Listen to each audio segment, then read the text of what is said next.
నమస్కారం అండి, అందరికీ నమస్కారం.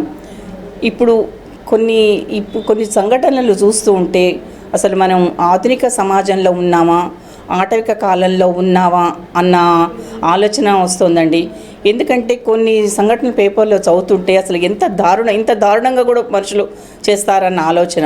మొన్నటికి మొన్న పేపర్లో తల్లి కూతురు ఇద్దరికి ఒకే వ్యక్తితోని అక్రమ సంబంధం పెట్టుకొని పాపకు పెళ్లి చేసిన తర్వాత ఆ అబ్బాయిని అక్రమ సంబంధం పెట్టుకున్న వ్యక్తి దారుణంగా చంపించడం అనేది అసలు జీర్ణించుకోలేని విషయము.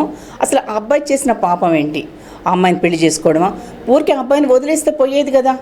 దానికి వాడితో అక్రమ సంబంధం నెరవేరుతూ మళ్ళీ వీడిని పెళ్లి చేసుకొని అన్యాయంగా ఒక తల్లి కడుపు కోత పిలిచి దానివల్ల వాళ్ళకు వచ్చిన లాభం ఏంటి అసలు వావి వరుస అనేది లేకుండా పోతున్నాయా?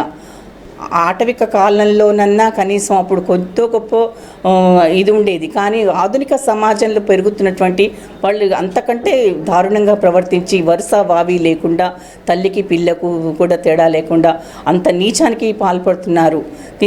ఎందుకని, దేనివల్ల ఇదంతా జరుగుతుంది? మీడియానా, సోషల్ మీడియానా? ఇప్పుడు చిన్న పిల్లల దగ్గర నుంచి గొప్పగా చెప్పుకుంటానంటే మా పిల్లవాడు సెల్ చూస్తే కానీ అన్నం తినడండి. అది ఓకే, నీ పిల్లగాడికి అన్నం తినిపించేందుకు ఓకే, కానీ అది ఒక ఎడిక్ట్గా మారిపోయి పిల్లవాడు సెల్ చూస్తేనే అన్నం తినడము, టీవీ చూస్తేనే చదువుకోవడము, ఇట్లాంటివన్నీ ఒక కారణాలు కావద్దండి. మనం దానికి ఒక మంచి టెక్నాలజీని ఉపయోగించుకున్నప్పుడు అది మంచికి ఉపయోగపడాలి, అంతేగాని చెడుకు ఉపయోగపడు.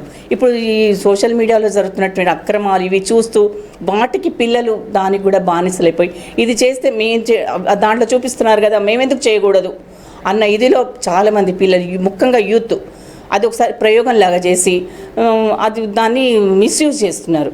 కాబట్టి సాధ్యమైనంత వరకు సోషల్ మీడియాకును ఈ ముఖ్యంగా చాలామంది టీనేజ్ పిల్లలు ఆ సెల్కు బానిసలు కాకుండా వాళ్ళు ఏం చూస్తున్నారో కూడా మనకు తెలియట్లేదు. రాత్రిపూట చూస్తున్నారు, వాళ్ళు చదువుకుంటున్నారా, చూస్తున్నారా, ఫోన్, టీవీ ఎట్లాంటి కార్యక్రమాలు చూస్తున్నారో కూడా మనకు తెలియకుండా యువత మాత్రం చాలా పెడదారి పడుతుందండి. దీన్ని మాత్రం తల్లిదండ్రులు తప్పకుండా ఒక కంట కనిపెట్టి వాళ్ళను కాపాడాల్సిన బాధ్యత ప్రతి ఒక్క తల్లిదండ్రికి ఉందండి. ఇది మాత్రం అందరూ గమనించాల్సిన విషయం.